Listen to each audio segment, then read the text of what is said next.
Bonjour à toutes et à toutes. Nous vous souhaitons la bienvenue dans ce nouveau numéro du cours d'économie de développement. Pour ceux qui n'ont pas encore regardé la première vidéo qui portait sur le module 0, nous tenons à préciser que dans ce premier module 0, nous avons passé en revue le plan du cours, les objectifs du cours et la documentation. Et on vous avait donné rendez-vous dans cette vidéo que nous allons aborder le module 1 qui va nous permettre de parler de l'introduction générale. Une introduction qui va nous permettre de préciser un certain nombre de concepts clés par rapport à ces cours-là. Alors, cette vidéo, cet enseignement peut être largement compris indépendamment de l'enseignement donné dans le module 0.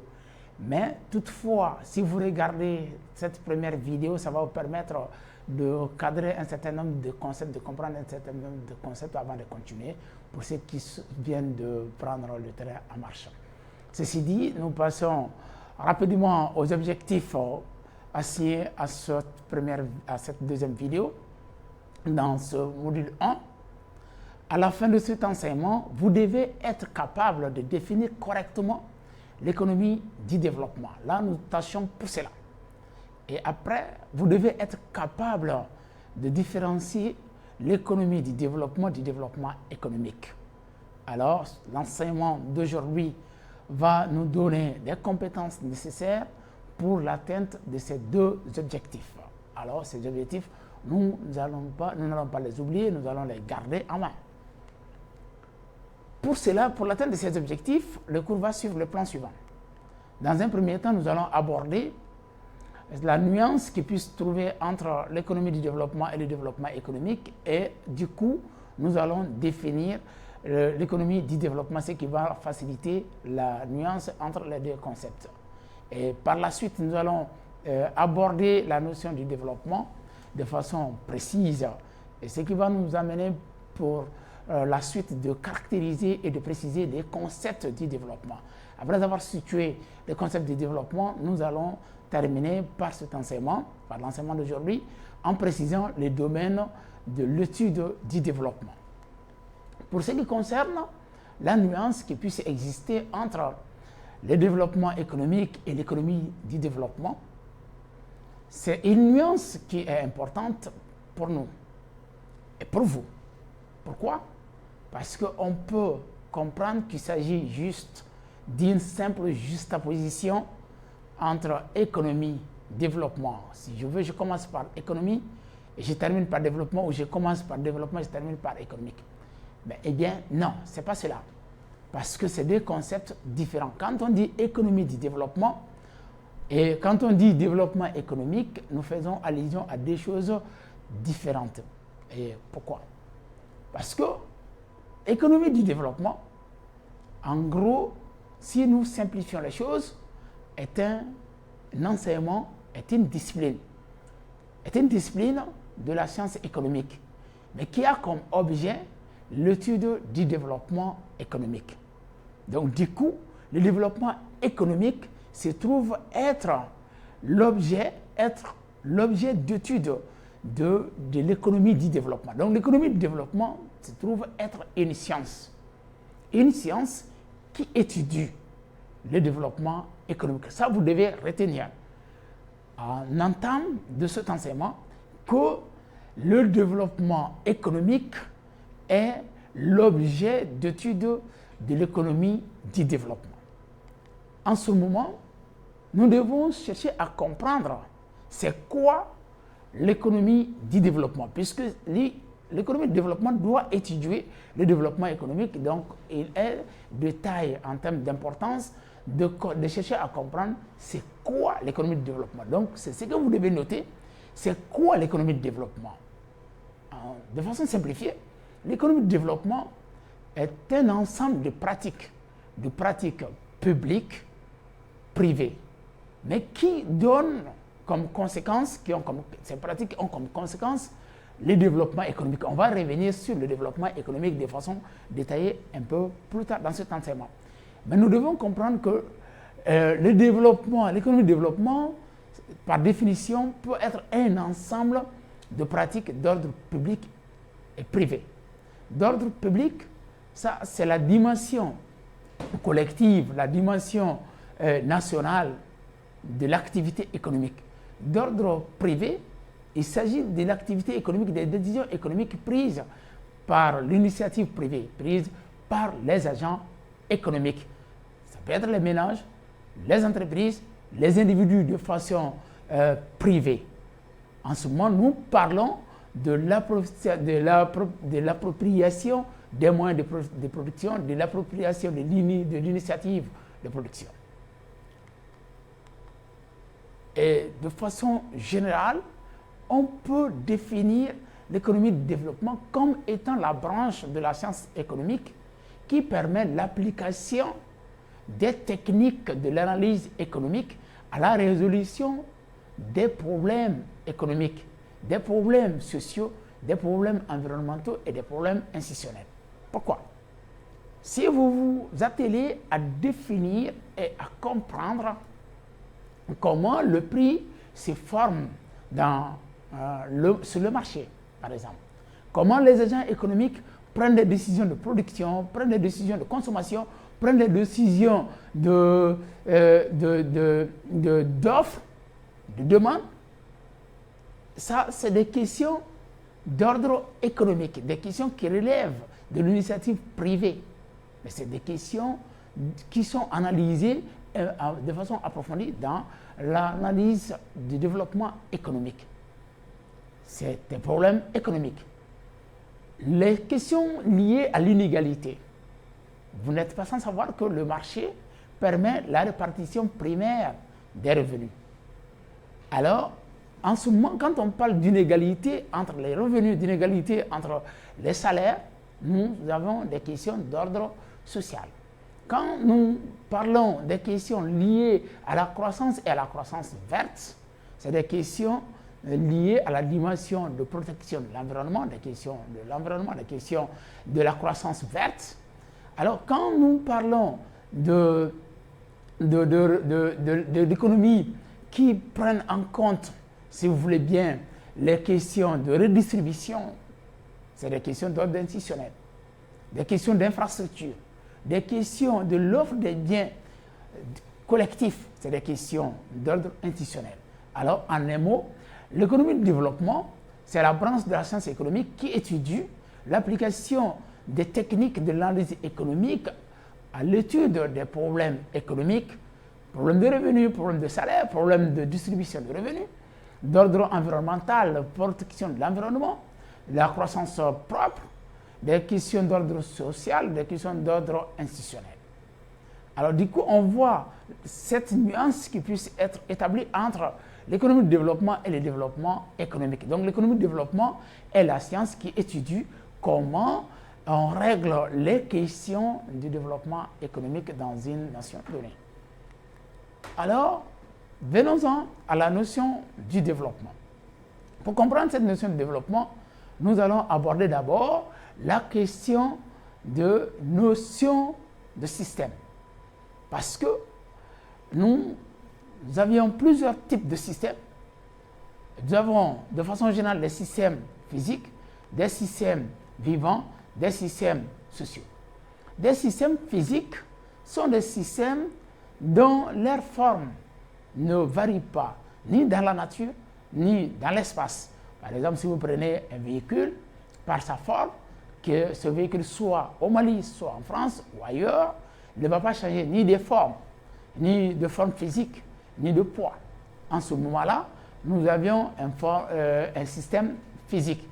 Et vous avez, par exemple, dans votre véhicule, vous avez la pneumatique, vous avez la carrosserie, et vous avez le système de motorisation. L'ensemble est mis ensemble de façon cohérente, de sorte à produire un but bien déterminé, un objectif commun. Alors, on dit que c'est un système physique. Des systèmes vivants, en ce moment, on fait allusion à la notion de la vie biologique. Les plantes, les animaux et les végétaux qui naissent, qui grandissent et qui meurent. Donc, il y a une vie biologique à entretenir. Des systèmes social ou un système social, par définition, est un système dynamique et variable dans le temps et dans l'espace. Alors l'économie, de façon générale, se trouve être un système dynamique. Et le développement est un mouvement économique. Alors, pour parler de développement, il faut parler de mouvement économique. Sans mouvement économique, on ne peut pas parler de développement. Le développement est la conséquence du mouvement économique.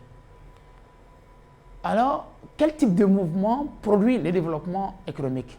Le type de mouvement qui produit le développement économique, pour comprendre cela, cherchons à comprendre d'abord les différents types de mouvements. Nous avions les mouvements de type centrifuge, des mouvements de type centripète. Un mouvement de type centrifuge, vous devez retenir que c'est un mouvement qui fut le centre, son origine, son point de départ. Ce mouvement fut son point de départ, donc quitte son point d'origine vers l'extérieur. Mais un mouvement de type centripète, c'est un mouvement qui va partir d'un point donné vers le centre. Alors, de façon logique, de façon académique, le développement économique est un mouvement de type centrifuge, c'est ce que vous devez retenir. Donc, vous devez retenir que pour parler de développement, nous devons parler de mouvement économique. Et le mouvement économique qui entraîne le développement économique est un mouvement de type centrifuge.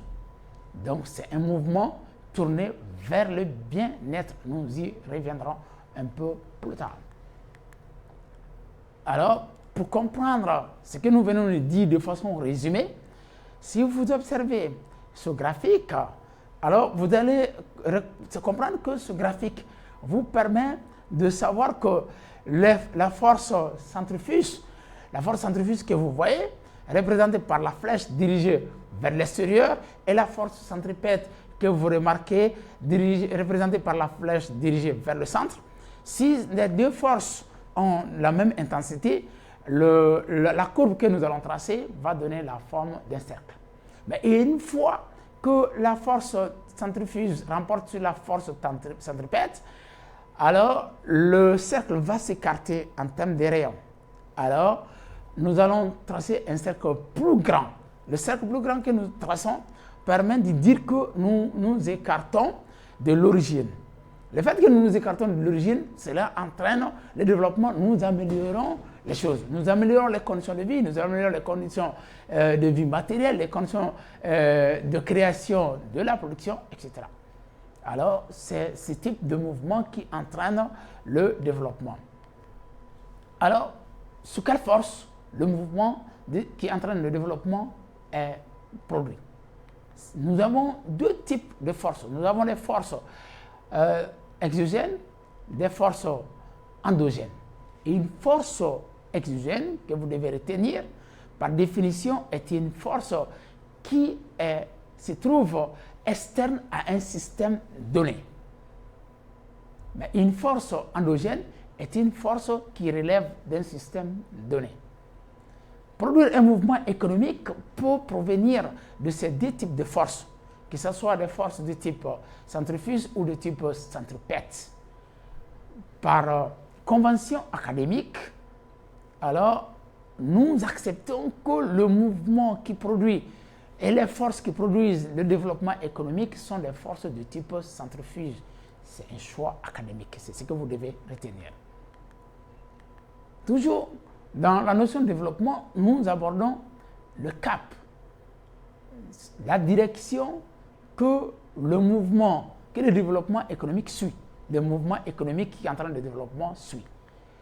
Alors, si nous disons le développement, et que le développement est synonyme et la conséquence du mouvement économique, alors mouvement veut dire dynamique, dynamisme, on se déplace. Alors, nous produisons le mouvement. Donc, sur quelle direction nous nous dirigeons? Le mouvement est axé sur quoi? Notre mouvement de développement est axé sur le bien-être, l'amélioration des conditions de vie, la préservation de la vie biologique, la vie humaine sur Terre. Il faut créer les conditions matérielles, il faut créer des conditions de la richesse, Il faut une augmentation soutenue de cette richesse-là pour que la vie puisse être préservée. Alors, en ce moment, il y a la notion d'espérance de vie et aussi il y a la notion d'amélioration continue des conditions de vie. Voici des éléments qui entrent en ligne de compte dans l'analyse du bien-être. Donc, le bien-être se trouve par définition être un indicateur composite comme l'espérance de vie, comme l'indice du développement humain. Mais le bien-être, il s'agit de l'amélioration continue des conditions de vie. Alors, tout le monde entier aspire à l'amélioration de ces conditions de vie. Donc, le bien-être concerne le monde entier. C'est ce que vous devez retenir. Alors, comment le développement se passe? Dans quel processus de développement économique se passe? Nous disons qu'il s'agit d'une rotation de tradition en modernité, en modernisation. Tradition pour dire que nous quittons d'une façon classique de faire une activité pour une façon moderne de faire une activité, et tout cela dans le souci d'améliorer le bien-être, dans le souci d'améliorer le bien-être. Pourquoi? Par exemple, si vous prenez l'exemple sur l'agriculture, il y a une façon classique de faire l'agriculture, la façon manuelle. Et on peut améliorer cette façon, on l'a améliorée en passant de l'agriculture manuelle à l'agriculture, à la traction animale. Et de la traction animale, on a amélioré en passant maintenant à l'agriculture moderne qui est mécanisée. L'agriculture mécanisée offre plus de productivité, plus de production, plus de possibilités par rapport à l'agriculture à la traction animale. L'agriculture à la traction animale offre plus de productivité, plus de production par rapport à l'agriculture manuelle. Alors, nous pouvons dire que l'agriculture manuelle peut être une économie traditionnelle. Et si nous améliorons les théories, les connaissances, les pratiques pour aller vers l'agriculture animale, nous avons passé d'une économie traditionnelle à une économie moderne. Et si nous améliorons les théories, les connaissances, les pratiques, nous a permis de moderniser notre économie en passant de l'agriculture à la traction animale vers l'agriculture mécanisée.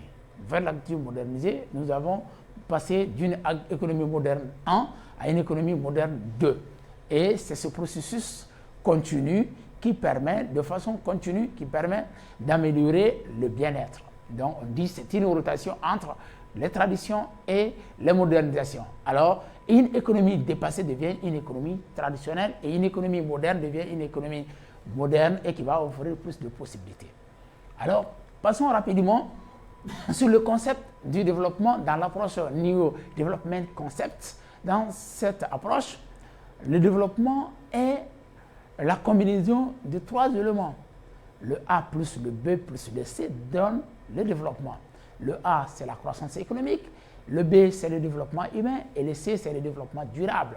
Donc, le développement économique, vous devez retenir que cela renvoie à la combinaison entre la croissance économique, le développement humain et le développement durable. C'est des dimensions qui feront l'objet d'un enseignement détaillé dans les prochaines vidéos. Alors, les critères qui délimitent le domaine d'étude du développement. Il y en a 3 critères qui délimitent le domaine de l'étude du développement économique.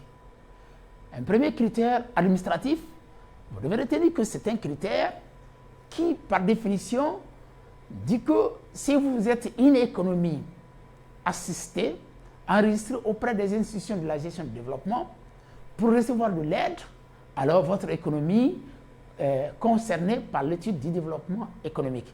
Par la suite, ce critère s'est amélioré pour donner, quand on a fait des études empiriques, pour situer les problèmes économiques, les problèmes sociaux, les problèmes environnementaux, les problèmes institutionnels liés à la question du développement. Nous avons vu que les pays qui se trouvent être en retard par rapport à l'amélioration des conditions de vie de leur population se trouvent de façon géographique, peuvent être situés sur la carte du monde et se trouvent vers la partie sud de la carte du monde. Donc ça concernait globalement les pays de l'Afrique, les pays de l'Asie et les pays de l'Amérique latine. Maintenant, les critères économiques précisent qu'aujourd'hui, l'aspiration à l'amélioration des conditions de vie concerne le monde entier. Et tout le monde entier, toutes les économies du monde sont concernées par l'étude du développement économique. Donc vous devez retenir que ce ne sont pas des critères figés, mais ce sont des critères qui ont eu à évoluer dans le temps et dans l'espace. Pour ce qui concerne le critère géographique, si nous prenons la carte du monde, vous allez voir que alors vers le nord, c'était les pays situés vers le nord, sont des pays qui sont plus avancés dans le développement, qui connaissent d'autres types de problèmes économiques en matière de développement, comparativement aux pays qui se situent vers le sud. Donc les pays vers le sud ont plus de problèmes d'ordre économique et qui faisait que de façon géographique, alors l'étude du développement économique concernait les pays qui se situaient vers le sud. Alors, essayons de résumer de façon générale. Les points que nous avons abordés ont concerné la nuance entre l'économie du développement et le développement économique. Et pour capter, vous devez noter que, pour préciser, vous devez noter que l'économie du développement est une science, est une branche de la science économique qui étudie le développement économique. Et le développement économique, de façon simplifiée, consiste à l'amélioration des conditions de vie, l'amélioration du bien-être, et que le monde entier aspire au développement économique. Ensuite, nous avons abordé la notion du développement économique.